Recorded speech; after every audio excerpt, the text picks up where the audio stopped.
Shri ಕಲಾಜ್ಯೋತಿ charitable trust ವತಿಯಿಂದ ಇವತ್ತು ಏನು 8ನೇ ವರ್ಷದ ವಿಶೇಷ ಮಕ್ಕಳ ಪುಣ್ಯಾಶ್ರಮ ಕೃತಜ್ಞತಾ ಸಮಾರಂಭದ ಸಭೆಯಲ್ಲಿ ಮುಖ್ಯ ಅತಿಥಿಗಳಾಗಿ ಆಸೀನರಾದಂಥ ಖ್ಯಾತ ವೈದ್ಯರು ಆದಂಥ ಆಂಜನಪ್ಪನವರೇ, ಹಾಗೆ ನಮ್ಮ ವಕೀಲರು ಹಾಗೂ ಜಂಟಿ ಕಾರ್ಯದರ್ಶಿಗಳು ಆದಂಥ ಶಶಿಕುಮಾರ್ರವರೇ, ಹಾಗೆ ನಮ್ಮ ಮಾನ್ಯ ಶ್ರೀ ಇದರ ಅಧ್ಯಕ್ಷರು, ಹಾಗೆ ಈ ಸಂಸ್ಥಾನದ ಸಂಸ್ಥಾಪಕರು ನಮ್ಮ ಮುನ್ರಾಜ್ ಅವರು ಸುಮಾರು 10-15 ವರ್ಷಗಳಿಂದ ಈ ಸಂಸ್ಥೆಯ ಸಂಸ್ಥಾಪಕರಾಗಿ ಈ ವಿಕಲಚೇತನರು, ಬುದ್ಧಿಮಾಂದ್ಯದವರು, ಹಾಗೆ ಅಂಧರು, ಅನೇಕ ಸಮಾಜದಲ್ಲಿ ನೊಂದು ಬೆಂದಂಥ, ಸಮಾಜದಲ್ಲಿ ಆರ್ಥಿಕವಾಗಿ ಹಿಂದುಳಿದಂಥ ಸಮುದಾಯಗಳಲ್ಲಿ ಹುಟ್ಟಿದಂಥ ನಿರಾಶ್ರಿತರು, ಇಂಥವರ ಈ ಚಾರಿಟೇಬಲ್ ಟ್ರಸ್ಟಿನ ವತಿಯಿಂದ ಅನ್ನದಾಸೋಹ, ವಸತಿ ಎಲ್ಲ ಸೌಕರ್ಯಗಳೊಂದಿಗೆ ಇವರ ಒಂದು ಸೇವೆಯನ್ನು ಅವ್ರಿಗೆ ಎಲ್ಲ ರೀತಿಯ ಸೇವಾ ಮನೋಭಾವನೆಯನ್ನು ಮಾಡ್ತಾ ಕೂಡ ಬಂದಿದ್ದಾರೆ. ಅದು ಭಾಳ ಸಂತೋಷ.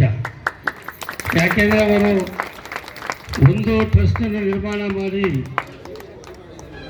ಅದರ ಅಧ್ಯಕ್ಷರಾಗಿ ಆ ಸಂಸ್ಥೆಯನ್ನು ನಿರ್ವಹಣೆ ಮಾಡೋದರ ಜೊತೆಯಲ್ಲಿ 10 ನಿರಾಶ್ರಯ ಆಶ್ರಮಗಳು ಕೂಡ ಅವರು ನಮ್ಮ ಕೈಯಿಂದಲೇ ಅವ್ರಿಗೆ ಸಹಕಾರ ಮತ್ತು ಪ್ರೋತ್ಸಾಹವನ್ನು ಕೂಡ ಮಾಡಿಸ್ಕೊಟ್ಟಿದ್ದಾರೆ. ಅದು ಭಾಳ ಸಂತೋಷ. ಅದಕ್ಕೆ ನಾನು ಮುನ್ರಾಜ್ ಅವರಿಗೆ ಭಾಳ ಅಭಿಮಾನಪೂರ್ವಕವಾದಂಥ ಅಭಿನಂದನೆಗಳು ಹೇಳಲಿಕ್ಕೆ ಕೂಡ ನಾನು ಬಯಸ್ತೇನೆ. ಯಾಕೆಂದರೆ ನಾನು ಕೂಡ ಬಹಳ ವರ್ಷಗಳು ರಾಜಕಾರಣದಲ್ಲಿ ಈ ಪ್ರಜಾ ಸೇವೆಯಲ್ಲಿ ಕೂಡ ನಾನು ಸುಮಾರು 25-30 ವರ್ಷಗಳ ಕೆಲಸ ಮಾಡಿದ್ದೆ. ನಮಗೆ ಎಲ್ಲ ರೀತಿಯ ಸಂಘ ಸಂಸ್ಥೆಗಳು ಜನರನ್ನು ಕೂಡ ನಾನು ನೋಡಿದ್ದೇನೆ. ಅವರು ನಿರ್ವಹಿಸ್ತಕ್ಕಂಥ ಕಾರ್ಯಕ್ರಮಗಳು ಕೂಡ ನೋಡಿದ್ದೇನೆ. ಇದರಲ್ಲಿ ಬಹಳ ನ್ಯೂನ್ಯತೆಗಳು ಕೂಡ ಇದ್ದಾವೆ.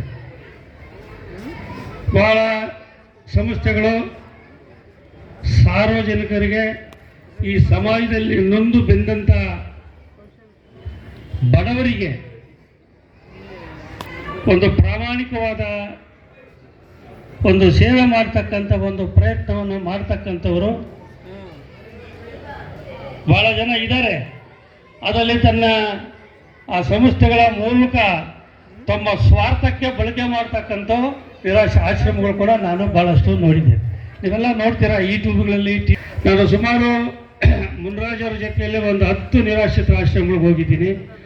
ಅದು ಬಿಟ್ಟು ನಾನು ಕೂಡ ಒಟ್ಟಾರೆ ಒಂದು 25-30 ನಿರಾಶ್ರಿತ ಆಶ್ರಮಗಳಿಗೆ ನಾನೇ ಭೇಟಿ ಕೊಟ್ಟಿದ್ದೆ. ಯಾಕೆಂದರೆ ನಾವು ಕೊಡ್ತಕ್ಕಂಥ ಸಹಾಯ ಅಲ್ಲಿರ್ತಕ್ಕಂಥವ್ರಿಗೆ ಪೂರ್ಣವಾಗಿ ಅದರಿಂದ ಅವ್ರಿಗೆ ಸಹಕಾರ ಆಗಬೇಕು. ಅದು ಹೇಗೆ ನಿರ್ವಹಿಸ್ತಾರೆ, ಆ ಸಂಸ್ಥೆ ಹೇಗಿದೆ, ಅಲ್ಲಿರ್ತಕ್ಕಂಥ ಮಕ್ಕಳು ಯಾರು, ಆ ಮಕ್ಕಳಿಗೆ ಎಲ್ಲ ರೀತಿಯ ವಸತಿ, ಅದರ ಜೊತೆಯಲ್ಲಿ ಊಟದ ವ್ಯವಸ್ಥೆ, ಯಾವ ರೀತಿ ಮಕ್ಕಳನ್ನು ಇವರು ಅಲ್ಲಿ ಅವರ ಪ್ರಾಮಾಣಿಕ ಸೇವೆ ಮಾಡ್ತಾ ಇದ್ದಾರೆ ಅಂತ ನಾವು ಕಣ್ಣಿಂದ ನೋಡಬೇಕು. ಅದು ನೋಡಿದಾಗ ಮಾತ್ರ ನಾನು ಅಂಥ ಆಶ್ರಮಗಳಿಗೆ ನನ್ನ ಕೈನಲ್ಲಾದಂಥ ಸೇವೆಯನ್ನು ಮಾಡೋದು.